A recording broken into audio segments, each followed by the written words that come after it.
Okay तो हमारा सवाल है what are the values of kinetic energy and potential energy at mean and extreme position. तो आपको इन दोनों, आपको क्या काइनेटिक और पोटेंशियल का फॉर्मूला पता होना चाहिए और इजीली आप उसको सॉल्व कर दोगे। At mean position potential energy का फॉर्मूला होता है half K x square. Mean position पे एक्स की वैल्यू क्या होती है, पुट किया आ गया 0। अच्छा काइनेटिक एनर्जी का फॉर्मूला क्या होता है, हाफ के a square minus x square. X की जगह क्या पुट किया, तो इसकी कहानी खत्म, हाफ के ए स्क्वायर बचा।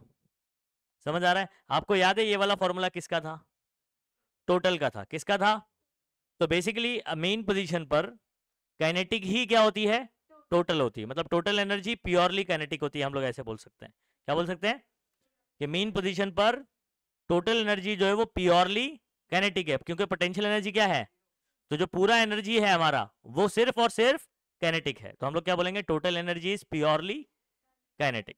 पोटेंशियल का उसमें कोई भी पार्ट नहीं है, 0 है। अच्छा एक्सट्रीम पर चले जाते हैं। कहां चले जाते हैं, एक्सट्रीम पे चले गए, या तो इधर या तो इधर, बीच में मेन पोजीशन होता है। यहां चले गए प्लस है, यहां चले गए ओके। तो x इज इक्वल टू क्या होता है eight extreme position, plus minus.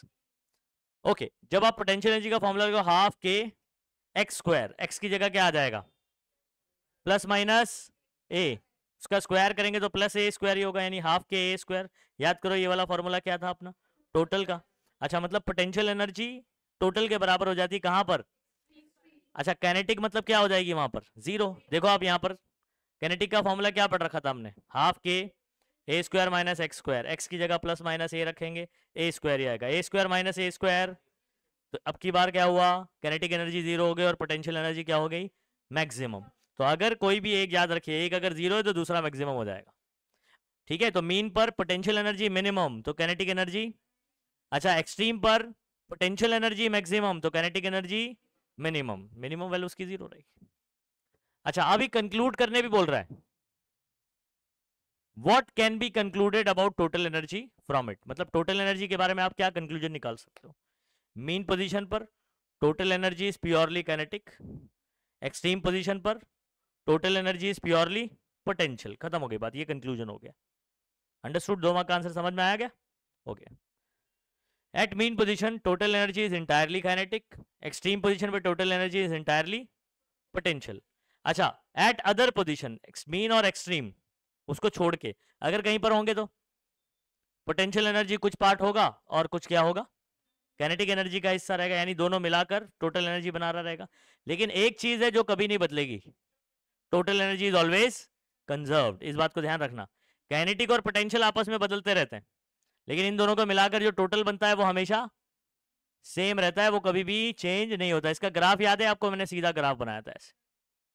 ठीक है, तो kinetic energy always remain, sorry total energy always remains conserved. ठीक है, eight other position total energy is partly kinetic and partly potential, however total energy always conserved. Total energy कभी भी बदलेगी नहीं, बदलता कौन है, काइनेटिक और पोटेंशियल। ये दोनों एक दूसरे में इंटर कन्वर्टेबल होते हैं, क्या होते हैं, लेकिन इन दोनों को मिलाकर जो बनता है टोटल एनर्जी वो हमेशा क्या रहेगा। जैसे मैं यहीं पर बताता हूं आपको, टोटल मतलब क्या होता है, इन दोनों का सम करो प्लस करो क्या आएगा, हाफ के ए स्क्वायर। इन दोनों को प्लस करो तो एक्सट्रीम पर भी टोटल वही है, मीन पर भी टोटल, बदल कौन रहा है, काइनेटिक और पोटेंशियल। समझ गए कहानी, बहुत सिंपल है।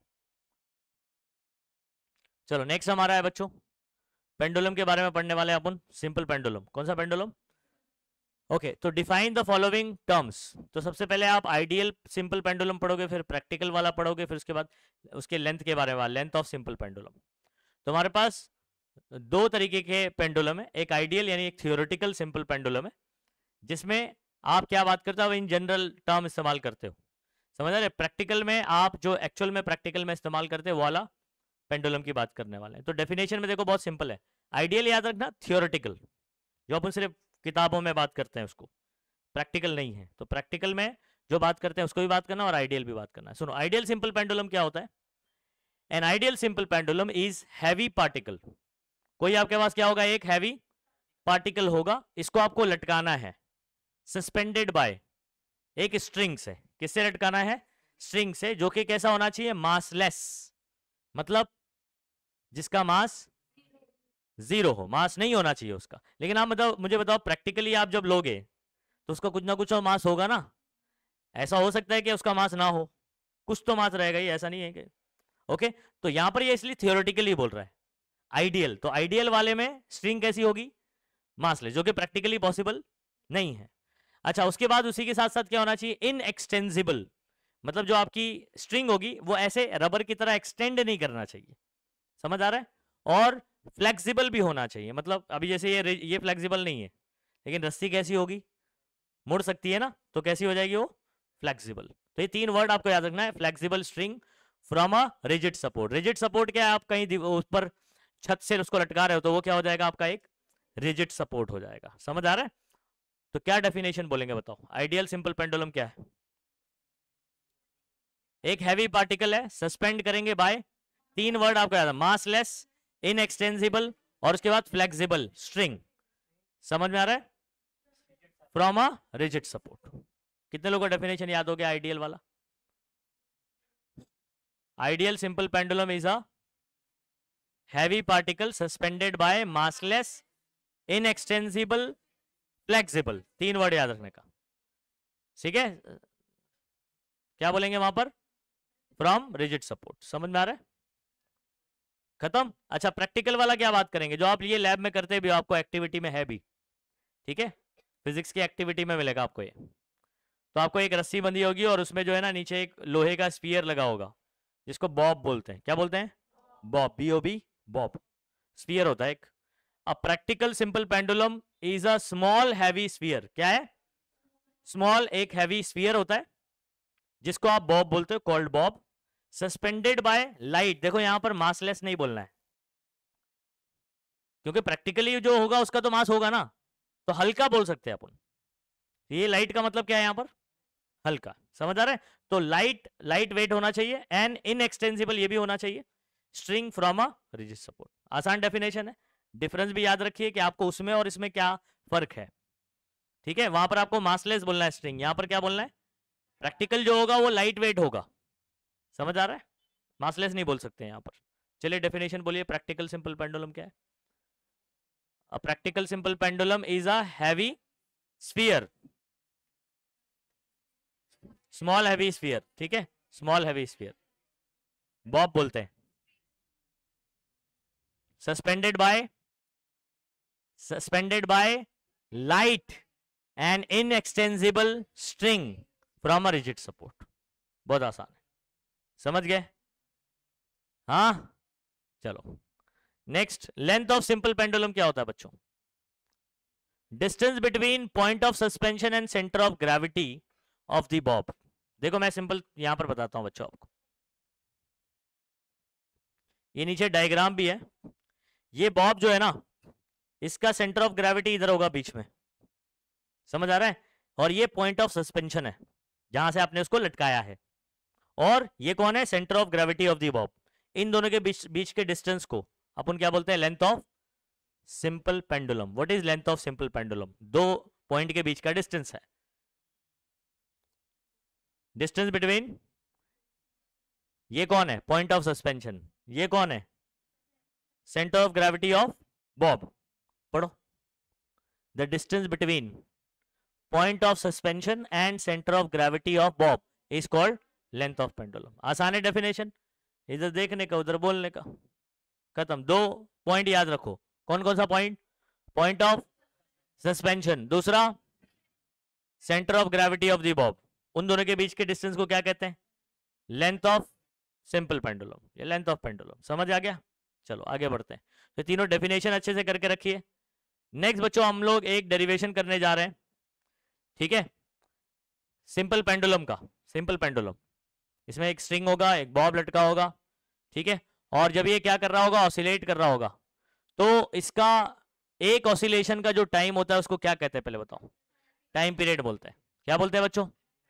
अच्छा, उस टी का फॉर्मूला निकालने जा रहे हैं, उस टी का क्या निकालने जा रहे हैं, फॉर्मूला निकालने जा रहे हैं, ठीक है। इसमें मैं आपको कुछ इंटरेस्टिंग वीडियोस भी आपको बताता हूँ, ठीक है। वॉल्टर लुविन सर का वीडियो है, काफी हो सकता है आप लोग ने जो है शॉर्ट्स वगैरह में देखा होगा, वो इसी पेंडुलम के बारे में बात कर रहे होते हैं। तो उनके वीडियो में हम लोग बहुत सारी चीज़ सीखेंगे जो अपने को करने की ज़रूरत नहीं है, क्योंकि उनके पास इतना बड़ा ऑडिटोरियम रहता है, उन लोग करते हैं पूरा प्रैक्टिकल, इसके ऊपर, ठीक है, वो भी एक इंटरेस्टिंग चीज़ है इसके ऊपर, वो अपन बात करेंगे। सबसे पहले लेकिन हम लोग क्या करते हैं, इसका फॉर्मूला निकाल लेते हैं। क्या करते हैं, ठीक है। तो आप मुझे बताओ हमने यहाँ पर क्या क्या चीज़ लिया हुआ है। एक आपने, ये कितने बॉब है, एक ही बॉब है, हाँ, ये ऐसे ऐसे ऑसिलेट कर रहा है, तीन नहीं है, तीन पोजीशन पर मैंने बताया बस। तो यहाँ पर आपका एक हैवी बॉब है जिसका मास m है, ठीक है। ये क्या कर रहा है बच्चों, ऑसिलेट कर रहा है, ऑसिलेशन कर रहा है। तो यहाँ पर कंसीडर कर लीजिए, consider a Bob tied with the string, किससे टंगा हुआ है, किससे बंधा हुआ है, स्ट्रिंग से। ऑसिलेट अबाउट, ठीक है, इट्स मीन पोजीशन लिख सकते हैं या about the mean position in a vertical plane. Plane ये कैसा है, ये समझ आ रहा है, वर्टिकल प्लेन में, ठीक है। आगे चल के हम लोग देखो, अगर आपको याद होगा कोनिकल पेंडुलम पढ़ा था हमने चैप्टर नंबर 1 में। तो कोनिकल पेंडुलम में क्या होता था, सेम कहानी थी, स्ट्रिंग था और ये बॉब था, लेकिन ये ऐसे नहीं होता था, इसको हम लोग ऐसे फेंकते थे तो ये ऐसे जाके ऐसे ऐसे गोल घूमता था और क्या बनाता था, एक कोन। क्या बनाता था, ये कोन। तो यहां पर इसका जो मोशन है ना, ये कहां हो रहा है पता है, बॉब का मोशन इस प्लेन में हो रहा है। और ये प्लेन कैसा है, तो कोनिकल पेंडुलम में जो ऐसे घूमता है ना, ये ऐसे ऐसे बॉब, तो बॉब जो घूम रहा है उसका प्लेन क्या है, हॉरिजॉन्टल प्लेन है। और यहां पर अगर ये ऐसे ऐसे होगा तो ये प्लेन कैसा है, वर्टिकल प्लेन है। कुछ आई बात समझ में, तो हम लोग ने बोला इन अ वर्टिकल प्लेन, अंडरस्टूड। ये डिस्टिंग्विश में पॉइंट में आएगा, आगे चल के बताऊंगा, ठीक है। यहां पर कुछ चीजें लेट कर लेते हैं, लेट एम। अच्छा, ये डेरिवेशन वगैरह ना, खास तौर पे अगर क्वेश्चन आंसर याद कर रहे हो थियरी वाला, आप डाइजेस्ट में से रेफर कर सकते हो, लगभग लगभग वही चीज मिलेगी तुमको। लेकिन डेरिवेशन में मैं बहुत चेंजेस करता हूँ क्योंकि उसके अंदर थियरी को आपको कम से कम रखना होता है, ये सब कंसिडरेशन बहुत कम कर देता हूँ मैं, मेन मैथमेटिकल पार्ट पे फोकस करता हूँ, समझ आ रहा है। तो डेरिवेशन आपको मेरे नोट्स के थ्रू ही करने हैं ज्यादातर, इस बात को ध्यान रखिएगा। Let M mass of the bob, M क्या है, एल कौन है, लेंथ ऑफ द स्ट्रिंग, या लेंथ ऑफ पेंडुलम भी बोल दिए तो चल जाएगा, यहां पर समझ आ रहा है। और टी डैश क्या हो जाएगा, देखो रस्सी के ऊपर ना, ये देखो मैंने टी डैश लिखा हुआ है, तो टेंशन कैसे ड्रॉ करते हैं इसको भी ध्यान रखिए। जब भी आप कोई चीज रस्सी से लटकाते हो, रस्सी के ऊपर एक तनाव क्रिएट होता है और वो हमेशा बॉडी से अवे, बॉडी से, तो ये रहा मेरा बॉडी, तो इसके अवे टेंशन ऐसे क्रिएट होता है। एरो देखो यहां पर, ध्यान रखिए, इसको बॉडी की तरफ मत बनाना, ठीक है। जिस पॉइंट के जिसकी बारे में बात करें उससे अवे बनाना होता है रस्सी के ऊपर।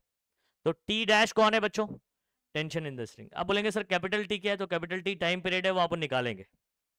ओके, थीटा कौन है बच्चों, ये देखो इसने यहां से कुछ थीटा बनाया ना ऐसे, इसको एंगुलर एम्पलीट्यूड बोलते हैं। क्या बोलते हैं, याद रखिए, एंगुलर डिस्प्लेसमेंट है वैसे ही, लेकिन इसी को क्या कहते हैं हम लोग, एंगुलर एम्पलीट्यूड। क्या बोलते हैं भाई। अच्छा, अब मुझे बताओ इस पे अगर आप यहां देखोगे तो कितने फोर्स लगते हुए दिखाई दे रहे हैं आपको, यहां पर कितने फोर्स दिखाई दे रहे हैं, इधर देख के बताओ। दो, एक वेट नीचे की तरफ, weight always act in downward direction, तो इस बॉब के ऊपर नीचे की तरफ एक फोर्स लग रहा है, वो कौन है, weight. W is equal to what, weight is equal to mg, तो mg नीचे की तरफ लग रहा है, दिस इज वेट, ठीक है। अच्छा, रस्सी के ऊपर एक और फोर्स देख रहे हो आप, T डैश टेंशन। अच्छा, अब मुझे डायग्राम में देखकर ये चीज बताओ बच्चों,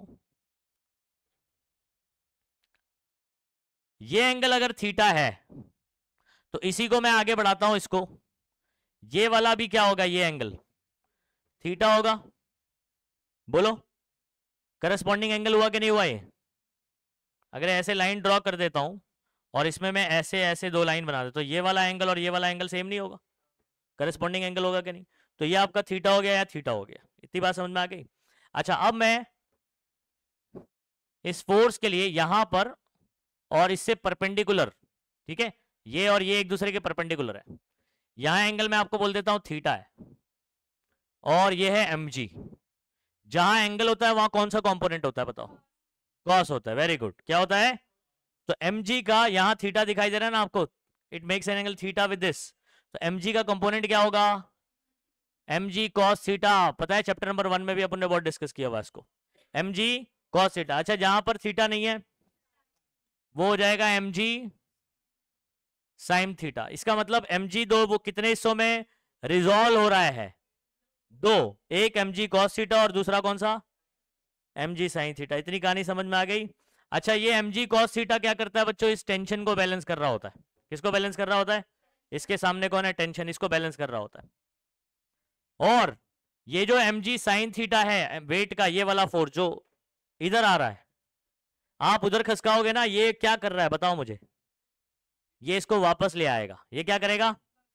तो वापस ले आने वाला फोर्स कौन होता है? Restoring force. तो mg साइन थीटा आपका कौन हो जाएगा? Restoring force. डिस्प्लेसमेंट वहां किया आपने, रीस्टोरिंग यहां लग रहा है, दोनों का डायरेक्शन क्या होगा? तो आप नेगेटिव साइन डालना पड़ता है वहां पर। ये बात समझ में आती है आपको? अपोजिट के लिए क्या करना पड़ता है आपको? नेगेटिव साइन डालना पड़ता है। तो वो इक्वेशन हम लोग बनाएंगे, बताता हूं। अभी फिलहाल इधर बोलो क्या लिखा हुआ है? Forces acting on bob are tension T dash, weight mg which resolves into कौन कौन सा? mg cos थीटा और mg। यहां तक समझ में आ गई कहानी एकदम सिंपल तरीके से? आगे सुनो। रीस्टोरिंग फोर्स क्या बोला मैंने? इन दोनों में से रीस्टोरिंग फोर्स कौन है? mg साइन थीटा, जो उसको वापस लेकर आ रहा है मीन की तरफ। सही है? तो हम लोग लिखते हैं restoring force is F is equal to mg sine theta. Minus क्यों लाया रहूंगा सोचो, बराबर। तो डिस्प्लेसमेंट उधर है और रीस्टोरिंग फोर्स इधर होगा। समझ गए बात को? अच्छा, स्मॉल एंगल के लिए क्या ये आपको कहानी पता है बच्चों? For small angle sine theta is approximately equal to, ठीक है, for small angle sine theta is approximately equal to theta होता है। तो यहां पर आप क्या कर दोगे? साइन थीटा की जगह थीटा पुट कर दोगे। इतनी कहानी समझ आ गई? अच्छा, अब हम लोग जो ये पेंडुलम में बात करते हैं ना बच्चों, ये बॉब है, ये वर्टिकल लाइन है, इसने स्मॉल एंगल बनाना है। कैसा बनाना है? ये छोटा एंगल। तो फॉर स्मॉल एंगल, ये आपको याद है, ये हमने क्या बोला? इसको x लिया हुआ है वहां पर। क्या लिया हुआ है इसको? x, displacement of the Bob from mean position. और ये क्या था? कितने लोग को ये वाला फॉर्मूला पता है? एंगल इज इक्वल टू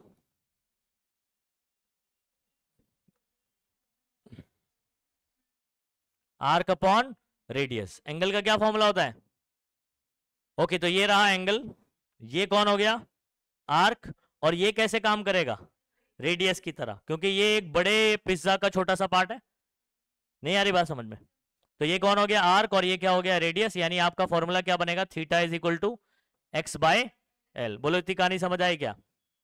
इस थीटा की जगह क्या पुट किया जा सकता है? Since theta is equal to आप लिख दीजिए एक्स बाय एल। अच्छा, आगे ये कहानी आपको पता है फादर इज इक्वल टू माँ होता है।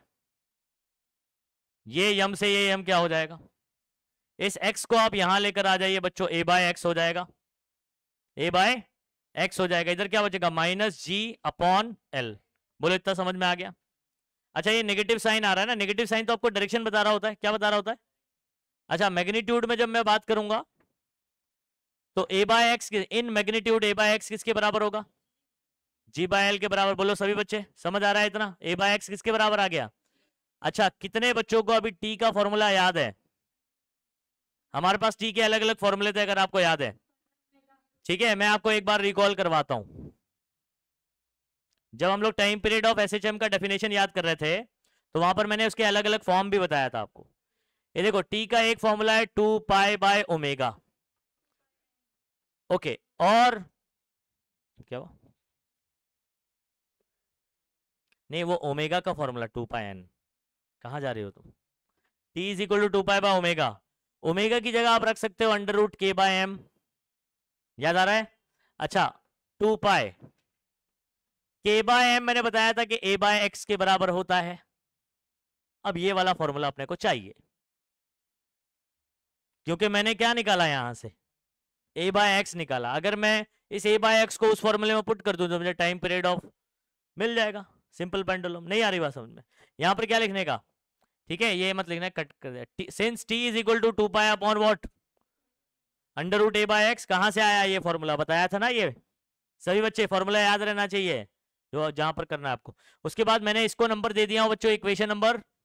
आप बोलोगे फ्रॉम 1 ए बाय एक्स की जगह जी बाय एल रख दो। अच्छा, इसको क्या बच्चों ऐसे लिख सकता हूं मैं? ये रूट अगर मैं ऐसे लिख देता हूं 2 पाई, ठीक है, ये अपॉन के अपॉन में ना एल, तो ऊपर जाएगा तो ये एल बाय जी हो सकता है। बन गया। This is your final formula of simple pendulum बच्चों। समझ आ रहा है? टी इज इक्वल टू, सभी बच्चे, 2 pi under root L by G. सभी बच्चे इस फॉर्मूले को याद कर लेंगे, क्या फॉर्मूला है? ठीक है, इसको कैसे हम लोग ने प्रूव किया, पूरा डायग्राम करना है, कंसिडरेशन कर लेना है। रीस्टोरिंग फोर्स से कहानी शुरू होगी। कहां से शुरू होगी कहानी? रीस्टोरिंग फोर्स का फॉर्मूला आप लिखोगे minus M G sine theta. Sine theta is approximately equal to, कब? जब थीटा क्या हो? स्मॉल हो। तो for small angle sine theta is approximately equal to, अच्छा एंगल इज इक्वल टू क्या फॉर्मूला है? सभी बच्चे रिपीट करेंगे, जागते रहेंगे। हाँ, आर्क अपॉन रेडियस। ठीक है, तो फॉर्मूले उधर पे डायग्राम से बताया कि theta is equal to x upon L. इतना करने के बाद फादर की जगह मां रखने का, एम एम कैंसिल हो जाएगा, एक्स को यहां भेजा, ए बाय एक्स किसके बराबर आ जाएगा? हाँ, मैग्नीट्यूड फॉर्म में जी बाय एल। अच्छा, आप टी का फॉर्मूला आपको याद है, ए बाय एक्स वाला? T is equal to 2 pi upon under root A by x. Very good. और ए बाय एक्स कितना निकाला हमने? जी बाय एल रख दो और एल को ऊपर भेज दो, फॉर्मूला बन गया बच्चों, T is equal to 2 pi under root L by G. अब यहां पर एक और बात खास तौर पे याद रखिएगा, ऐसे ही कुछ फॉर्मूला हमारा कोनिकल पेंडुलम का आया करता था, कोनिकल पेंडुलम वाला, चैप्टर नंबर 1 रोटेशनल डायनेमिक्स के अंदर। 2 pi under root L cos theta by G. क्या आता था? बस यहां पर कॉस थीटा आता था। तो ये भी डिस्टिंग्विश के पॉइंट में आ जाएगा, एक फॉर्मूले वाला पॉइंट। तो कोनिकल पेंडुलम में क्या होता है? T is equal to 2 pi under root L cos theta by G, और सिंपल पेंडुलम में एल बाय जी होता है बस। अंडरस्टूड? ओके, ऐसे लिख देने का, जब भी आप कोई फॉर्मूला प्रूव कर, this is the expression for फलाना ढमका, जो भी आपने प्रूव किया है, ऐसे लास्ट में एक स्टेटमेंट लिख देने का जब भी फॉर्मूला प्रूव करोगे। ठीक है, इसकी भी हैबिट डालना, कोई डेरिवेशन में करोगे। अच्छा, अब सभी बच्चों को ना सिंपल पेंडुलम के टाइम पीरियड का फॉर्मूला पता चल गया। क्या फॉर्मूला है? 2 pi under root L by G. अब आपको लॉज ऑफ सिंपल पेंडुलम करके एक सवाल आएगा, जिसमें आपको 4 लॉ लिखने। कितने? अभी टेक्स्ट बुक में आपको इनके नाम नहीं दिए गए, पुरानी टेक्स्ट बुक में, लेकिन इसका नाम ऐसे दिया गया था। ठीक है, तो एक लेंथ पे जो डिपेंडेंसी बताएगा टी का, वो लॉ ऑफ लेंथ होगा। जो जी पे डिपेंडेंसी बताएगा वो लॉ ऑफ ग्रेविटेशनल एसेलरेशन होगा, या लॉ ऑफ एसेलरेशन भी शॉर्ट में बोलते हैं। और जो बताएगा कि मास पे डिपेंडेंसी नहीं है, फॉर्मूले में कहीं पर मास है बच्चों? नहीं है, तो मास पे डिपेंडेंसी, तो वो लॉ ऑफ मास है, मास पे डिपेंडेंसी नहीं है, तो वो कौन सा लॉ है? Law of, okay. अच्छा, और जो टाइम पीरियड है वो एम्पलीट्यूड में, फॉर्मूले में देखो कहीं एम्पलीट्यूड आ रहा है क्या? आ रहा है? नहीं आ रहा है, तो एम्पलीट्यूड पे भी डिपेंडेंसी नहीं है, वो लॉ ऑफ आइसोक्रोनिज्म आता है। क्या बोलते हैं उसको? आइसोक्रोनिज्म का मतलब क्या होता है? आइसोक्रोनिज्म का meaning in the same time, मतलब सेम टाइम में होगा, एम्पलीट्यूड कितना भी हो, तो it does not depend on amplitude. तो इसके ना टेक्स्ट बुक में आपको नाम नहीं दिए, क्या है ये लॉ का, सिर्फ स्टेटमेंट दिया हुआ है। डाइजेस्ट में भी आप देखोगे तो सिर्फ क्या दिया हुआ है? स्टेटमेंट डायरेक्ट दिया है। लेकिन याद रखिए कि इन सबके चारों पॉइंट का हेडिंग है साइड हेडिंग, तो आपको 4 लॉ याद रखना है। लॉज ऑफ सिंपल पेंडुलम में कितने लॉ? 4। एक लॉ ऑफ लेंथ, एक लॉ ऑफ ग्रेविटेशनल एसेलरेशन, या लॉ ऑफ जी भी बोल सकते हैं, एसेलरेशन ड्यू टू ग्रेविटी, और तीसरा लॉ ऑफ मास, चौथा लॉ ऑफ आइसोक्रोनिज्म। याद रहेगा? आ जाओ इसको बात करते हैं। मैं आपके सामने एक फॉर्मूला लिखता हूं, सिंपली आपको रिलेशन बताना है।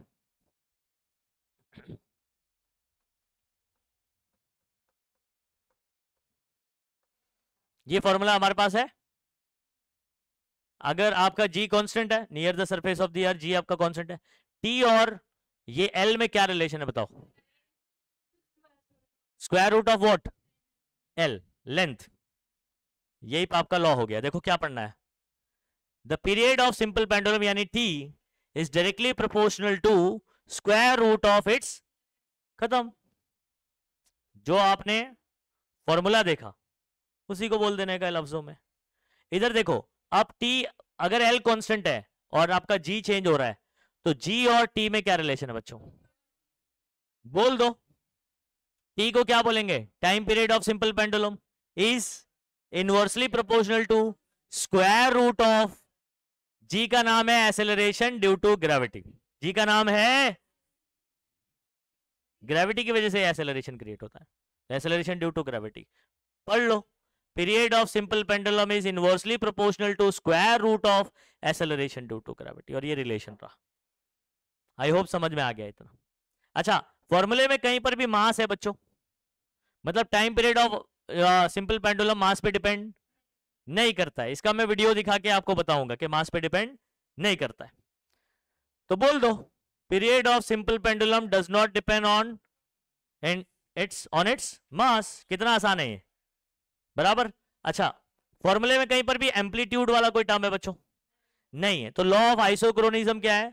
ये एम्पलीट्यूड पे depend, time period of oscillation does not depend on, time period of simple pendulum sorry does not depend on it's amplitude.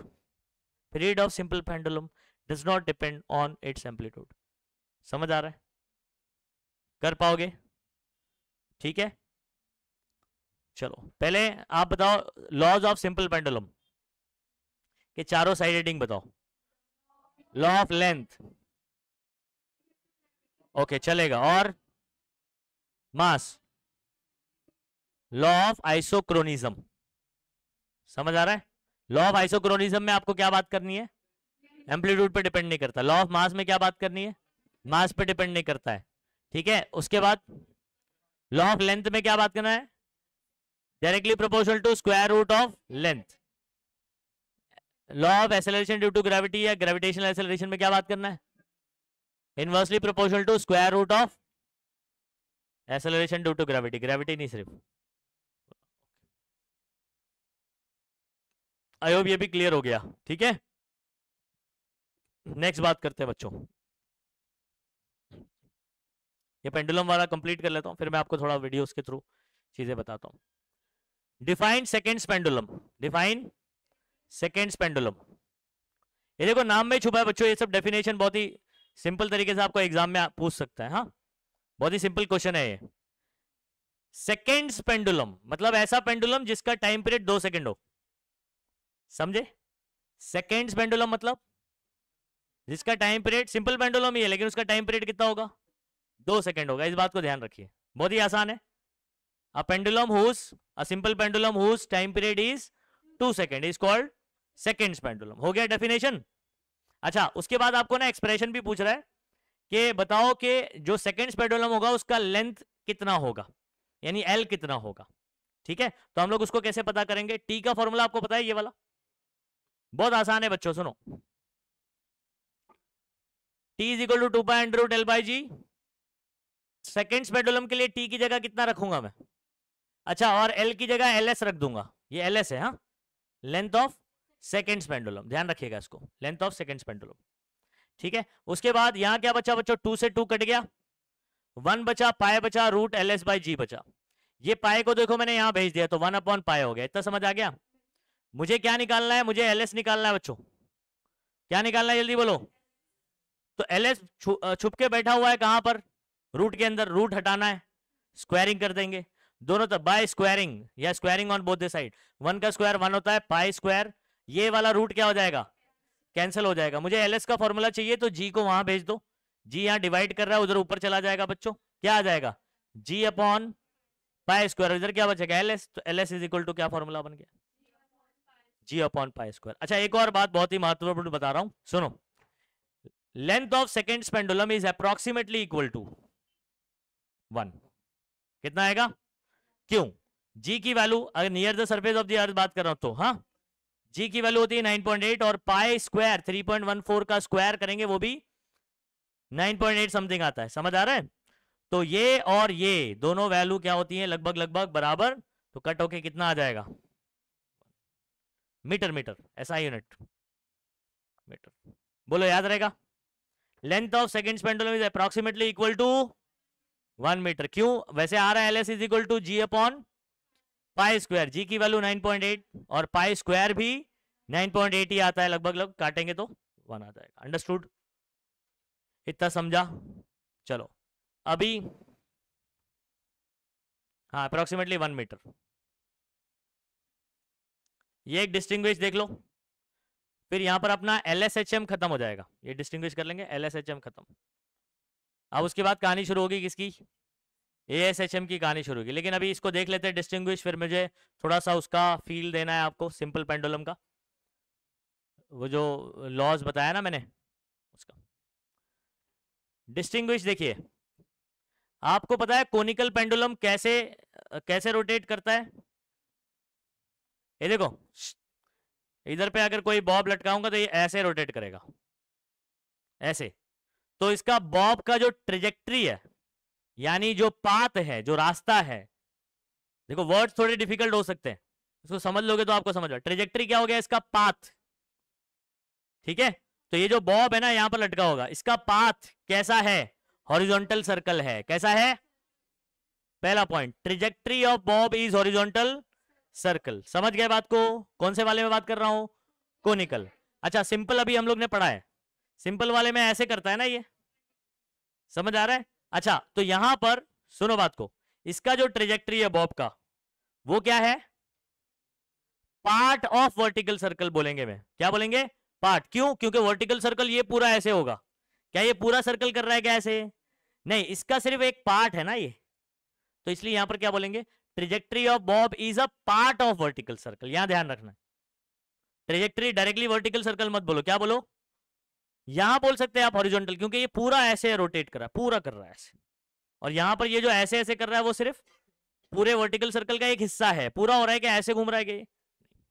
Okay, तो पहला पॉइंट समझ में आ गया।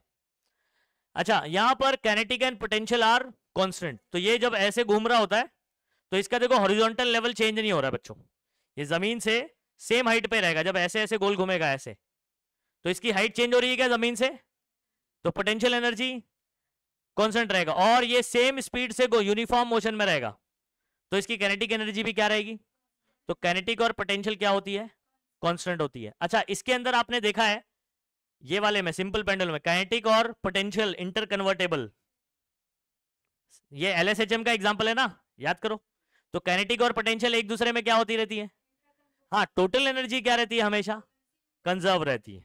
ठीक है, ये पॉइंट देखो, kinetic and potential are interconverted and their sum is conserved. मतलब इनका सम यानी कौन होता है? टोटल है। Total energy is always.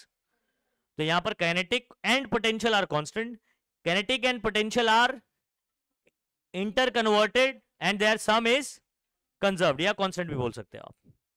इधर पे ऐसे गोल घूम रहा है, एक गोल घूमने के लिए कौन सा फोर्स रिक्वायर्ड होता है? सेंट्रीपिटल। कौन सा फोर्स चाहिए होता है? अब देखो ये ऐसे जब गोल घूमेगा ना ऐसे, तो एक बीच वाला सिचुएशन रोक के बता रहा हूं मैं आपको, ठीक है। तो सेंटर की तरफ एक फोर्स लगेगा, फोर्स चाहिए एक्चुअल में, वो कौन सा फोर्स होगा? सेंट्रीपिटल। अब देखो रस्सी के ऊपर क्या होगा? इधर पे ये बॉब लटका हुआ है, टेंशन। तो टेंशन का कंपोनेंट होगा जो सेंट्रीपिटल फोर्स प्रोवाइड करेगा। टेंशन का क्या होगा? कंपोनेंट होगा। तो यहां पर क्या? Horizontal component of tension is FCP. FCP कौन? तो टेंशन का कंपोनेंट है क्या ये बाजू वाले को जगह बोर हो रहा है तेरे को?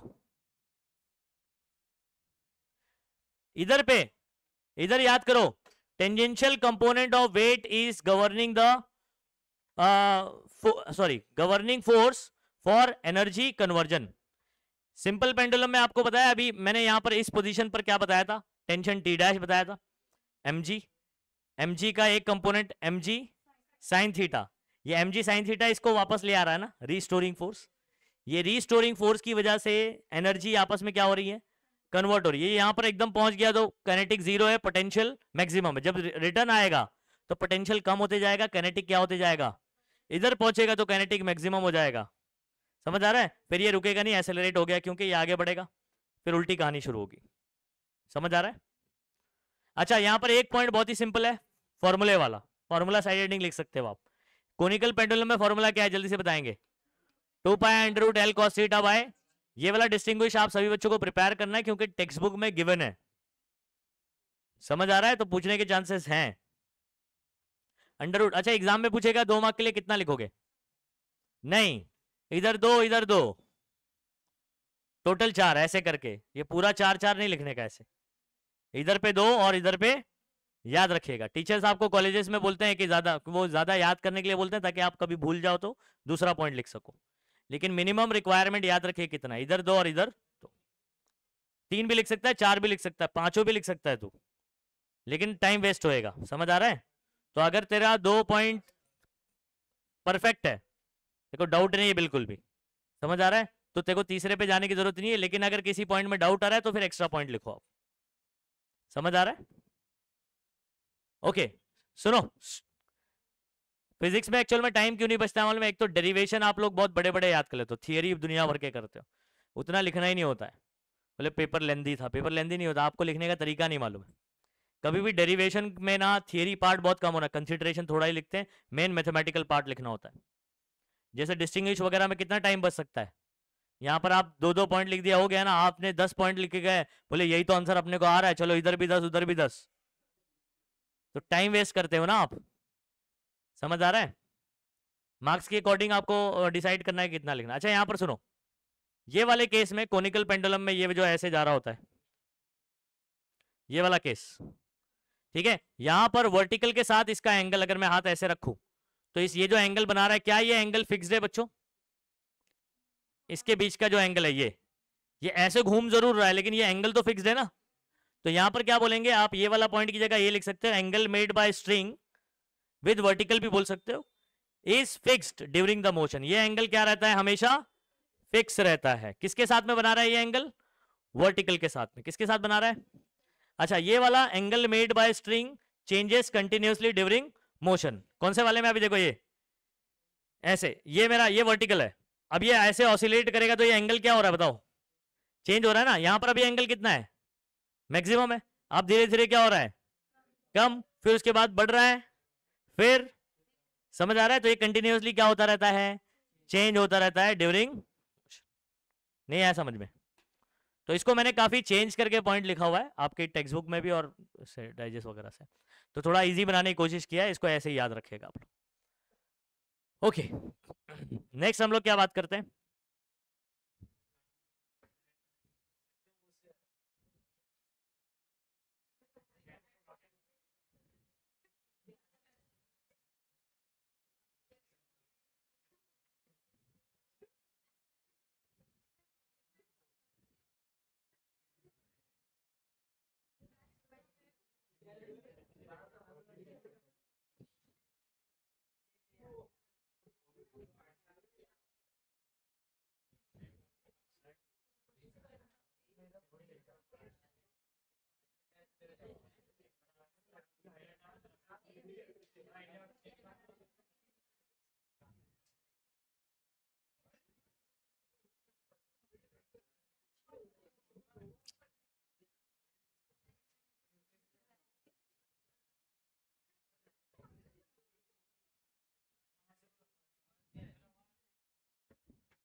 थोड़ा क्या नेट स्लो होगा ना तो फिर आवाज बराबर ये नहीं होती।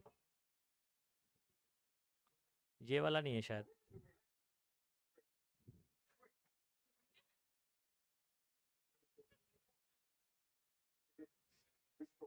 हाँ यही है। ए सुनो बच्चों,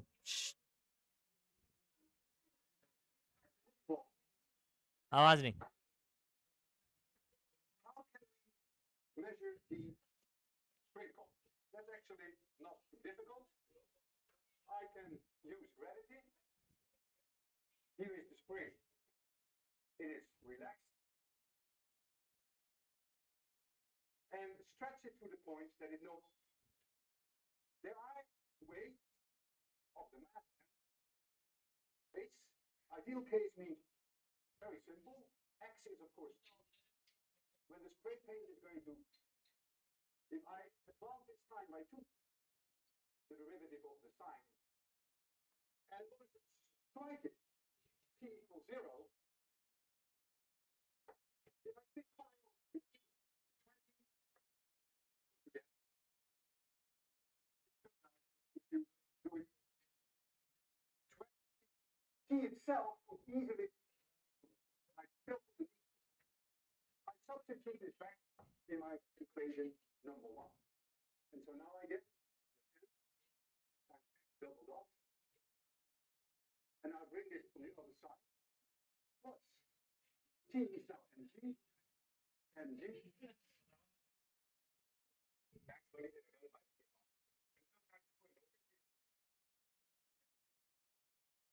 Since Take your seats, please. इन लोग बोर्ड्स देखो कितने बड़े बड़े हैं। इन लोग क्या करते हैं, बोर्ड पे लिख के फिर ऊपर खसका देते हैं। ये सब स्लाइड होता है बोर्ड। अभी पहले बहुत पहले के ये सब। स्मार्ट बोर्ड लगा हुआ है तेरे को, बहुत पुराने वीडियो है।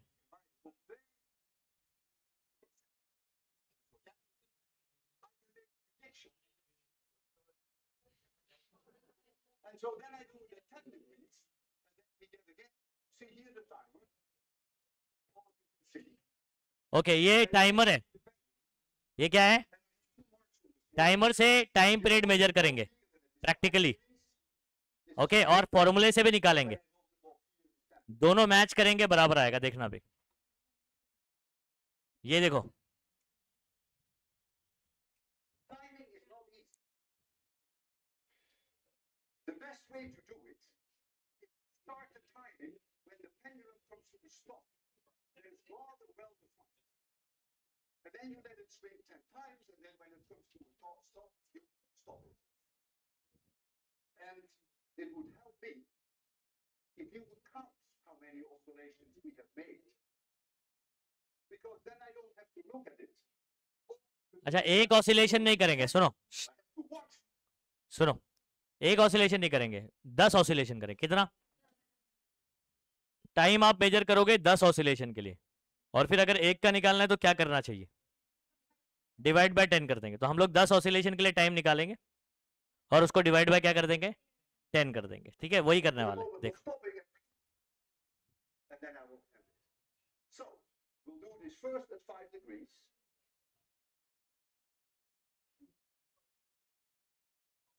5 डिग्री एंगल पे इन्होंने। I'm going to start it when it comes here. Yeah. कितना ऑसिलेशन? 1।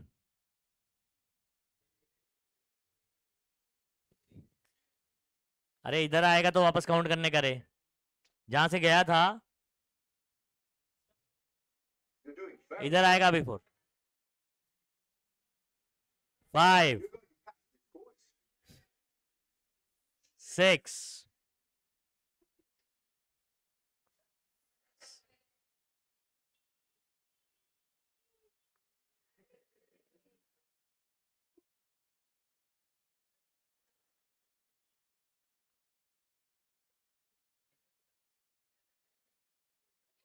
कितना आया? 45.71 सेकेंड है। यहाँ क्या है ये? Second. 45.7. So that becomes that T. That means और उसमें इतना एरर है equation 0.2। divided by 10. 10 divide by 10 क्यों? बताओ, कौन बताएगा रीजन? 10 ऑसिलेशन का टाइम है ना, एक का कितना होगा? हाँ, 45.7 का क्या हो जाएगा? 4.5। और एरर भी डिवाइड होगा 10 से, 0.02। अच्छा अब सुनो, अरे यार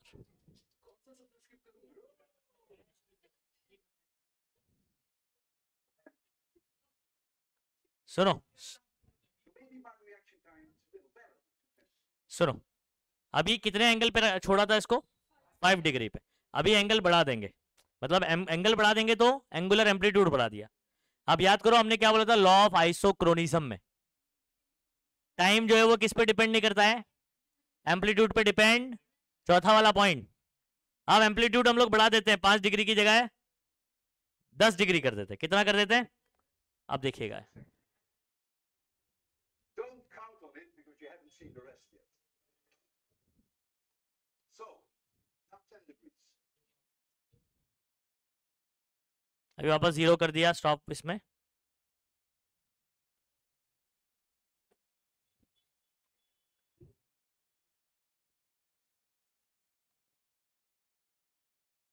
ठीक है, टाइम कब स्टार्ट करेंगे? जब ये वापस यहाँ आएगा। That moment is crucial. Start. Okay, That moment is crucial. बहुत ही इंपॉर्टेंट है सही time. You can lose 2/10 of a second and then you look like an idiot in front of the students. कितना हो गया? 2।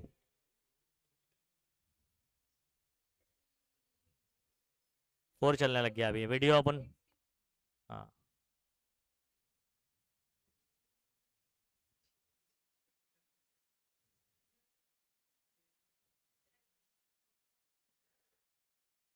आवाज सुन रहे हो पीछे?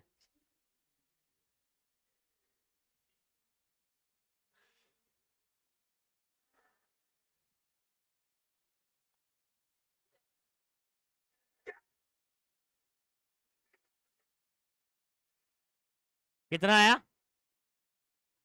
पहले कितना आ रहा था? ऑलमोस्ट उतना ही आया ना? ऑलमोस्ट उतना ही आया ना? अच्छा अभी एक के लिए कितना आएगा? 4.58। पहले कितना? 4.57। मतलब लगभग उतना ही आया ना? बराबर उतना आ रहा है ना, प्लस माइनस। ठीक है। Now comes the hardest part. The hardest part is that we have to change the mass of this object. And the way that I'm going to do अच्छा that, अब कौन सा वाला प्रूफ हो गया? कौन सा लॉ प्रूफ हो गया? फोर्थ वाला, लॉ ऑफ आइसोक्रोनिज्म। लॉ ऑफ आइसोक्रोनिज्म क्या था? Time period does not depend on. आपने पहले 5 डिग्री एंगुलर एम्पलीट्यूड रखा, फिर 10 डिग्री करा, टाइम कितना आया? सेम आया। अब क्या करेंगे सुनो, मास पे डिपेंडेंसी था क्या बताओ? बोलो बच्चों। लॉ ऑफ मास, मास पे डिपेंड नहीं था ना? अब ये वाला देखना, ये वाला सबसे खतरनाक है। prominently demonstrated on the cover of my book. ये वाला बहुत खतरनाक है। Yes, I'm going to hang on that pendulum. It is a difficult demonstration. Second, the timing is tricky. Because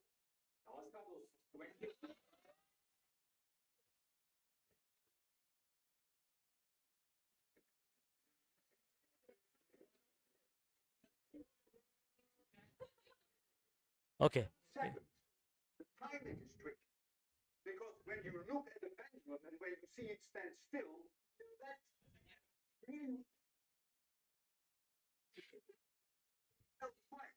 Plus or minus 0.1 seconds. When you're swinging yourself out,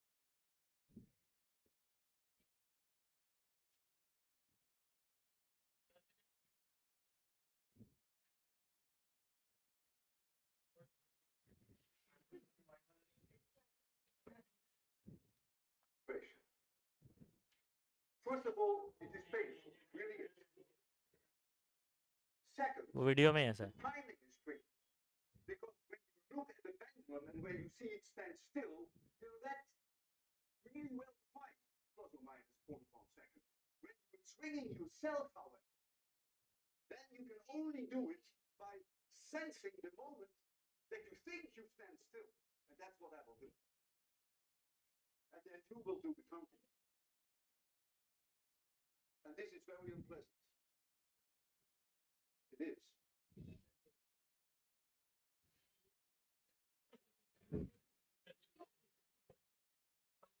Well, there's something else I haven't told you. If you're a good physicist, people say, if you're going to sit on that ball, then effectively you bring the mass of the ball up. And so the length of the pendulum will shorten. And so you get a shorter period. And I know that too. Therefore, I stretch my body so that when it is here, that it is almost completely parallel to the floor. If I So I will start it.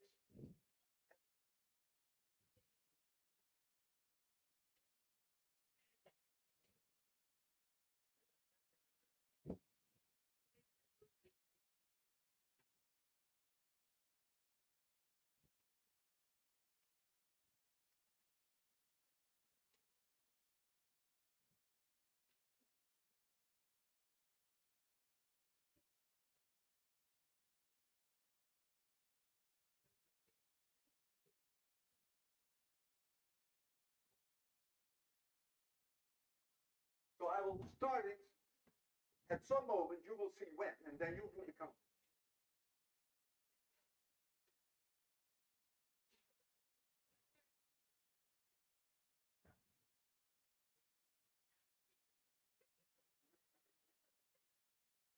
इतना as होने के बावजूद अभी तो बहुत as हो गई sir की। Are you ready? हाँ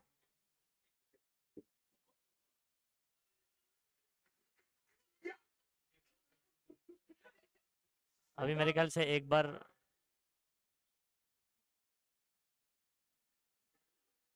अभी शायद एक बार उतर भी जाता है मेरे ख्याल से ये वाला वीडियो। नहीं अभी नहीं This हो। happens sometimes.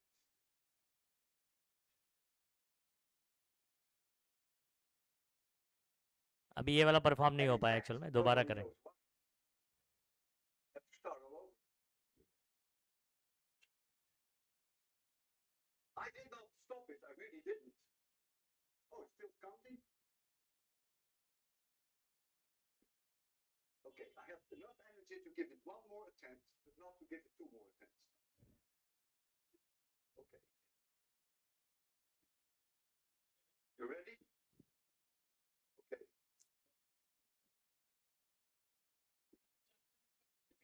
अरे तो वो जब ऑसिलेशन इधर आ जाएंगे ना एक बार उधर, तब स्टार्ट करेंगे। जैसे स्टार्ट हो गया उधर यानी 2।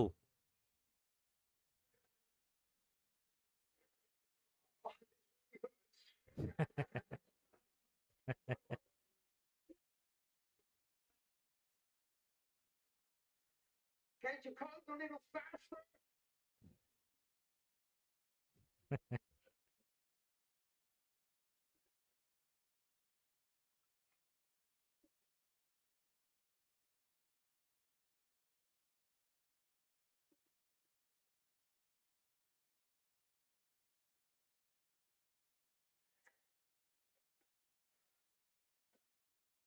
ए टाइम देखो टाइम।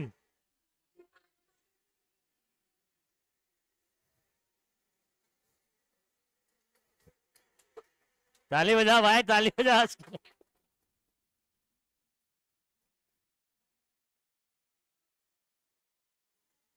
अच्छा इस डेमोन्स्ट्रेशन में बच्चों क्या सीखा हम लोग ने?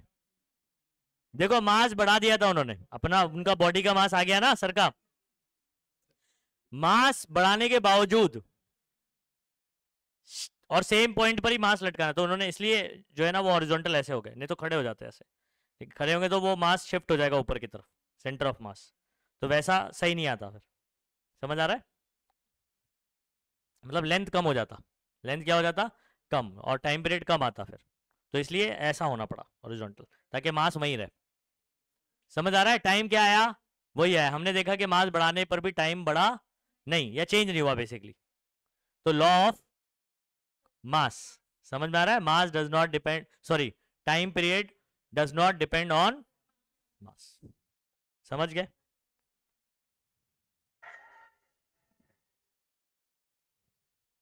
और इसमें एनर्जी कंजर्वेशन का भी एक बताया था सर ने।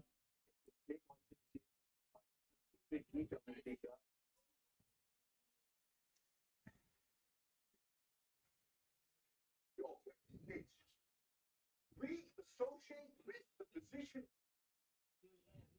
So if I bring this object exactly at the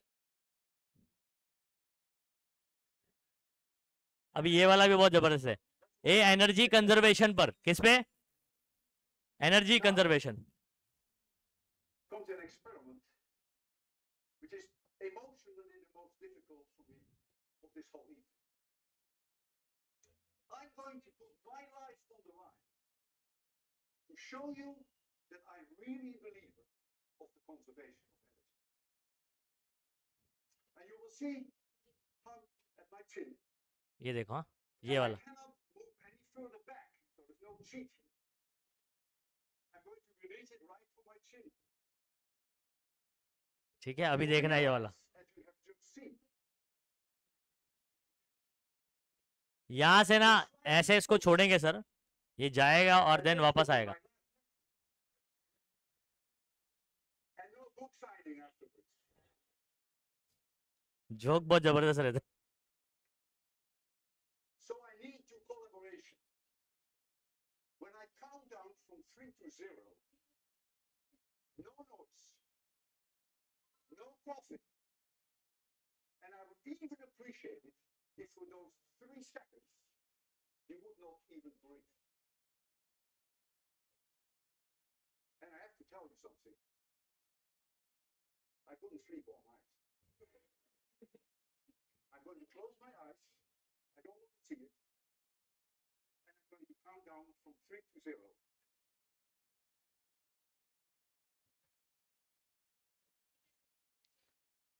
अभी देखना।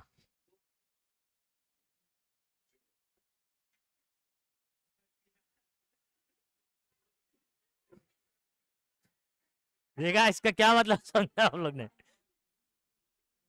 क्या मतलब समझ में आ रहा है इसमें? सुनो, अभी अगर यहां से आपने छोड़ा तो इसके पास अभी कौन सी एनर्जी थी? पोटेंशियल। वो किस में कन्वर्ट हो गई? काइनेटिक। फिर उसके बाद काइनेटिक धीरे धीरे पोटेंशियल, फिर वापस से वो काइनेटिक जब आएगी तो वो इस लेवल से ऊपर और नहीं जा सकती। क्यों?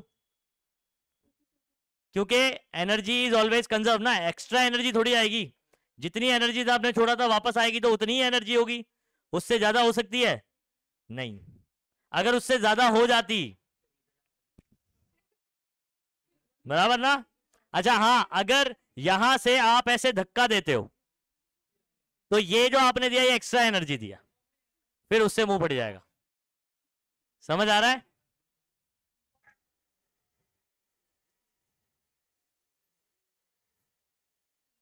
I normally, after this demonstration, tell the class, physics works and I'm still alive.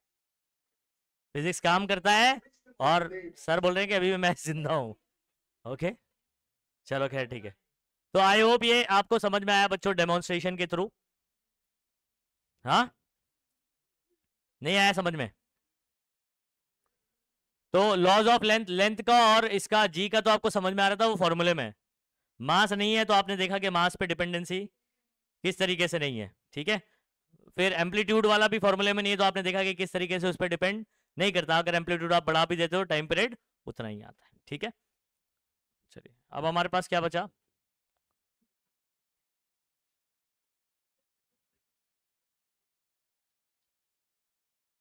चलो यहां पर बच्चों हमारा पेंडुलम के साथ में LSHM खत्म हो गया। क्या खत्म हो गया? सिंपल पेंडुलम आपका याद रखिए LSHM में एग्जांपल आता है। किस में आता है? लीनियर सिंपल हार्मोनिक मोशन में आता है। अच्छा अब ASHM, अब क्या बात करेंगे? ASHM बात करेंगे। ASHM में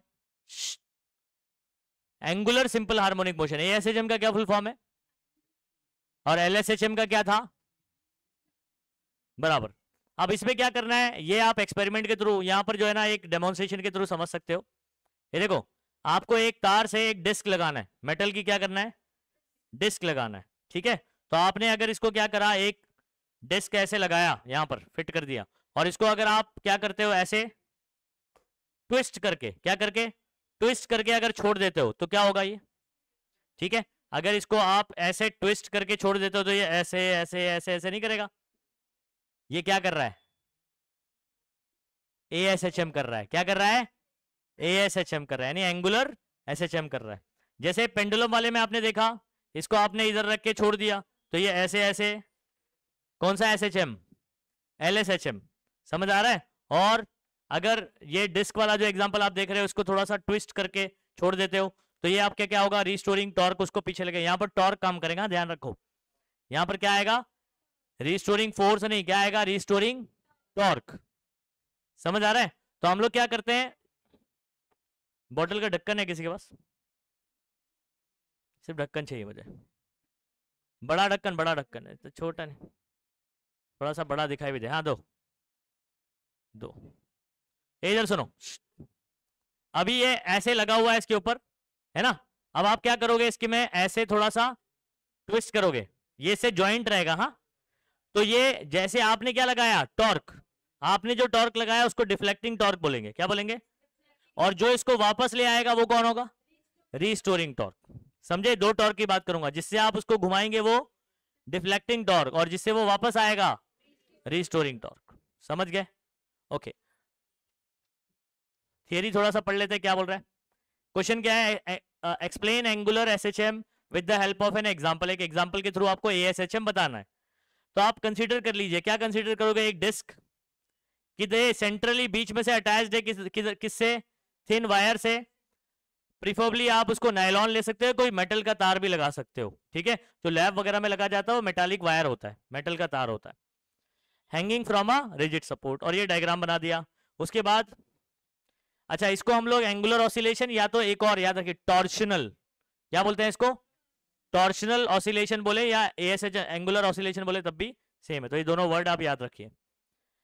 अच्छा, if the disc is slightly twisted, if the disc is slightly about its axis along the wire and release, और उसको क्या करते हैं आप, छोड़ देते हो, तो ये क्या करेगा, इट परफॉर्म रोटेशनल मोशन, ये गोल घूमने का मोशन करेगा, rotational motion, partly in clockwise, ठीक है, ऐसे ऐसे ऐसे ऐसे, यानी क्लॉकवाइज और एंटी क्लॉकवाइज। तो यहां पर partly in clockwise and anti clockwise, और बोल सकते हो अपोजिट सेंस में करेगा।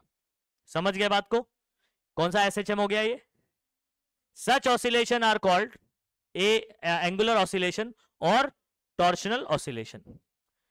This motion is governed by restoring torque, ये वाला मोशन रीस्टोरिंग फोर्स से गवर्न नहीं होगा, किससे, किससे कंट्रोल में होगा ये, कौन इसको गवर्न कर रहा होगा, रीस्टोरिंग टॉर्क, रीस्टोरिंग फोर्स नहीं आएगा यहां पर। जब एंगुलर वाला आएगा तो याद रखो फोर्स की जगह कौन आ जाएगा, टॉर्क आ जाएगा। टॉर्क कौन है, रोटेशनल फोर्स, टॉर्क क्या होता है, रोटेशनल फोर्स। अच्छा, which is always opposite to angular displacement. देखो एंगुलर डिस्प्लेसमेंट क्या होगा, जब आप उसको ऐसे घुमाओगे, ठीक है, या मैं ऐसे घुमाता हूं, फॉर एग्जांपल ऐसे घुमाता हूं, तो ये एंगल ऐसे कवर होगा, है ना। और रीस्टोरिंग टॉर्क, वो जरा बॉटल बोर्ड देना, ढक्कन देना, चलेगा, रहने दो, ये चलेगा। ये इधर देखो, अभी ये ऐसे कर रहा हूं ना मैं अभी आपके सामने ऐसे रखता हूं, और एंगल समझाने के लिए मैं यहां पर इसको ऐसे लगा दे रहा हूं, एंगल समझाने के लिए। अगर मैं इसको ऐसे ट्विस्ट करता हूं तो ये देखो, ये एंगल कवर हुआ है ऐसे। अच्छा, उसके बाद जब छोड़ूंगा तो ये रीस्टोरिंग टॉर्क उसको ऐसे ले आएगा, तो रीस्टोरिंग टॉर्क कहां लग रहा है, एंगल के अपोजिट लग रहा है। समझ आ रहा है, अभी प्रॉपर मैं उसके डायरेक्शन पे बात नहीं कर रहा हूं, अभी सिर्फ आपको वो था, if its magnitude happens to be proportional to corresponding angular displacement, this motion to be angular SHM। अच्छा सुनो बात को,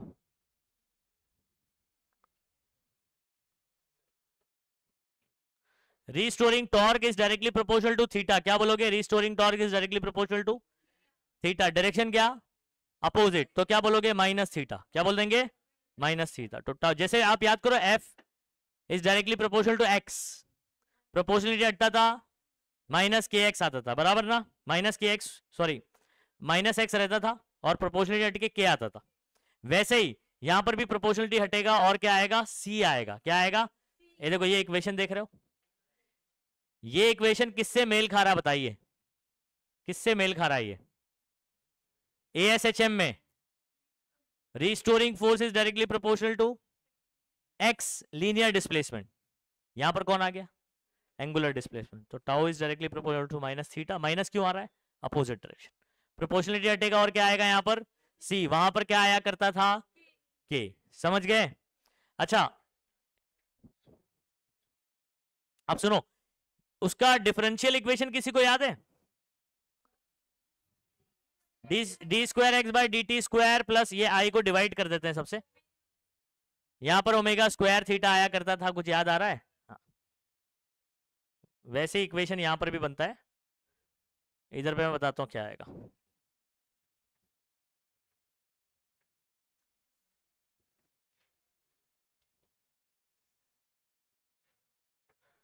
ओके बच्चों, आप याद करो डिफरेंशियल इक्वेशन वहां क्या था,